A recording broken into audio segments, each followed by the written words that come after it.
প্রিয় মণ্ডলীর ভাই ও বোনেরা, খ্রিস্টে একটি সরল প্রশ্ন দিয়ে শুরু করি, আপনার মূল্য কত? এই প্রশ্নটা হয়তো গির্জায় একটু অদ্ভুত লাগতে পারে, কিন্তু প্রতিদিন আমরা কি শুনি? মানুষ তাদের অবস্থান বদলাচ্ছে, তাদের নীতি ত্যাগ করছে, তাদের বিশ্বাসের সঙ্গে আপোস করছে, আর ব্যক্তিগত লাভের জন্য সত্যকে বলি দিচ্ছে। কখনো এটা রাজনীতিতে ঘটে, কখনো ব্যবসায়, কখনো পরিবারে, কখনো মণ্ডলীর ভিতরে, আবার কখনো আমাদের নিজের হৃদয়ের মধ্যে। তাই আবার জিজ্ঞাসা করি, আপনার মূল্য কত? আপনার মূল্যবোধ ত্যাগ করতে কত পেলে চলবে? আপনার বিবেককে প্রতারণা করতে কত যথেষ্ট? যা আপনি জানেন সঠিক, তা ছেড়ে দিতে কত লাগবে? আজকের সুসমাচার আমাদের কাছে এই একই প্রশ্ন রাখছে। যিশু বলেন, কেউ দুই প্রভুর দাসত্ব করতে পারে না। কখনো নয়, বিশেষ পরিস্থিতিতে নয়, কখনোই নয়। কেউ দুই প্রভুর সেবা করতে পারে না। শেষ পর্যন্ত একজন জয়ী হবেন। একজন আমাদের সিদ্ধান্ত নিয়ন্ত্রণ করবেন, একজন আমাদের অগ্রাধিকার নির্ধারণ করবেন, একজন আমাদের হৃদয় দখল করে নেবেন। যিশু সেই দুই প্রভুর নাম স্পষ্ট করে দেন, ঈশ্বর এবং মামন। অনেকে মামন শব্দটিকে ভুল বোঝেন। তাঁরা মনে করেন এটা শুধু টাকা পয়সার কথা। কিন্তু মামন শুধু টাকা নয়, ঈশ্বরের জায়গা দখল করে নেয় এমন যে কোনো কিছুই মামন। সত্যের চেয়ে বেশি গুরুত্বপূর্ণ হয়ে ওঠা যে কোনো কিছুই মামন। আমাদের বিবেকের চেয়ে বেশি আমাদের সিদ্ধান্ত নিয়ন্ত্রণ করা যে কোনো কিছুই মামন। মামন টাকা হতে পারে, ক্ষমতা হতে পারে, জনপ্রিয়তা হতে পারে, পদমর্যাদা হতে পারে, ভয় হতে পারে, উচ্চাকাঙ্ক্ষা হতে পারে, সবকিছু নিয়ন্ত্রণ করার ইচ্ছা হতে পারে। আসল প্রশ্ন এটা নয়, আমার কাছে টাকা আছে কি? আসল প্রশ্ন হল, আমাকে কে ধরে রেখেছে? কারণ ঈশ্বরের চেয়ে যা হারানোর ভয়ে আমরা বেশি ভীত, শেষ পর্যন্ত সেটাই আমাদের প্রভু হয়ে যায়। পবিত্র শাস্ত্র কোথাও বলে না যে টাকা খারাপ। টাকা অনেক ভালো কাজ করতে পারে। ক্ষুধার্তকে খাওয়ানো, শিশুদের পড়ানো, স্কুল হাসপাতাল তৈরি করা, মিশনারিদের সাহায্য করা, দরিদ্রদের রক্ষা করা। টাকা একজন ভালো দাস, কিন্তু একজন ভয়ঙ্কর প্রভু। আজকের দুনিয়ার সবচেয়ে বড় দুর্দশা এটা নয় যে মানুষ টাকা উপার্জন করছে, বরং টাকা, ক্ষমতা, প্রভাব এবং ব্যক্তিগত লাভ তাদের নীতিকে নিয়ন্ত্রণ করছে। আমরা এটা সর্বত্র দেখতে পাই, যখন মানুষ স্বার্থের জন্য তাদের বিশ্বাস ত্যাগ করে, যখন সত্য দর কষাকষির বিষয় হয়ে ওঠে, যখন বিবেক বিক্রির জিনিস হয়ে যায়। আজ অনেক নাগরিক হতাশ হয়ে পড়ছেন। নির্বাচনের আগে নেতারা প্রতিশ্রুতি দেন, কিন্তু পরে উল্টো আচরণ করেন।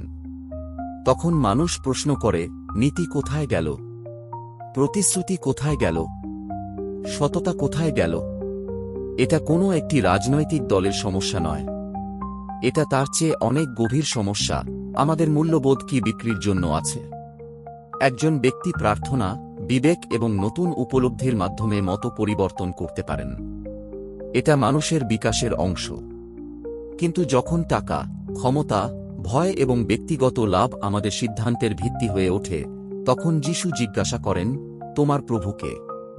সত্য, সুবিধা, বিবেক, লাভ, ঈশ্বর, না মামন? প্রিয় ভাই ও বোনেরা, এই প্রশ্ন শুধু রাজনীতিবিদদের জন্য নয়, এটা আমাদের সকলের জন্য।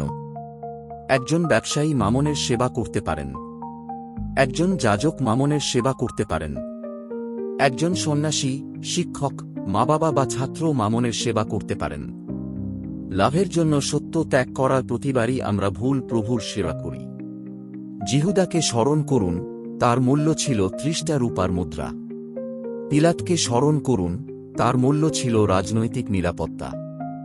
ধনী যুবককে স্মরণ করুন, তার মূল্য ছিল তার সম্পত্তি। প্রত্যেকেই একটি নির্ণায়ক মুহূর্তের মুখোমুখি হয়েছিলেন। প্রত্যেকেই একই প্রশ্ন শুনেছিলেন, তোমার প্রভু কে? আজও সেই প্রশ্ন আমাদের কাছে। আমার মূল্য কত? আমার বিশ্বাস ত্যাগ করতে আমাকে কি প্রলুব্ধ করে? আমার বিবেককে প্রতারণা করতে কি প্রলুব্ধ করে? সত্যকে বলি দিতে কি প্রলুব্ধ করে? তাই যিশু তৎক্ষণাৎ চিন্তা নিয়ে কথা বলেন, তোমাদের জীবনের জন্য চিন্তা করো না। যিশু কাজ করো না বলছেন না, তিনি চিন্তা করো না বলছেন। দুটির মধ্যে অনেক বড় পার্থক্য।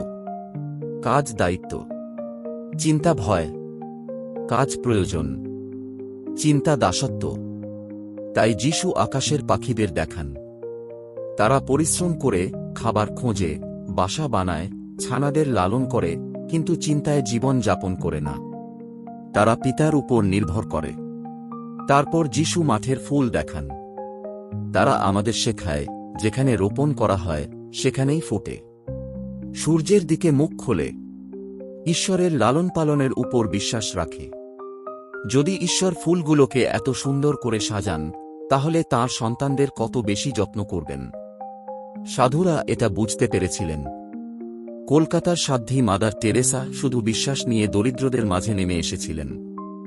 জর্জ মুলার ঈশ্বরের লালন পালনের উপর ভরসা করে হাজার হাজার অনাথের দেখাশোনা করেছিলেন। সাধু জন অফ দ্য ক্রস শিখিয়েছিলেন যে প্রকৃত স্বাধীনতা অনাসক্তিতে।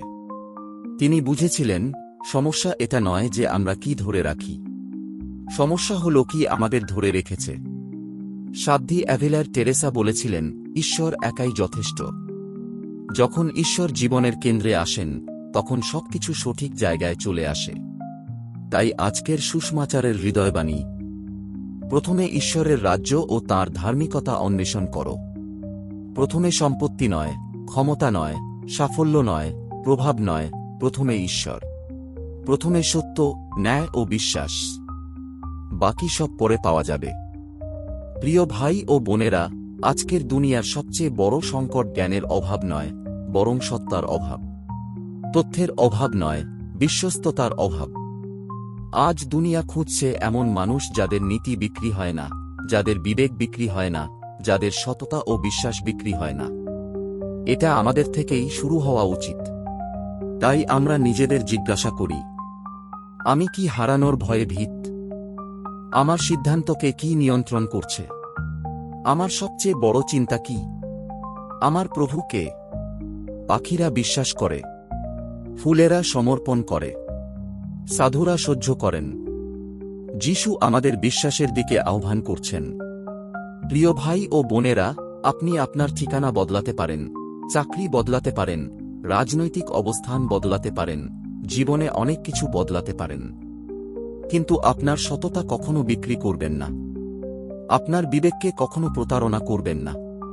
আপনার বিশ্বাস কখনো ত্যাগ করবেন না। খ্রিস্ট যখন আপনার প্রভু হবেন, তখন সবকিছু সঠিক জায়গায় চলে আসবে। প্রথমে ঈশ্বরের রাজ্য ও তাঁর ধার্মিকতা অন্বেষণ করো, বাকি সবকিছু তোমাদের দেওয়া হবে। আমেন।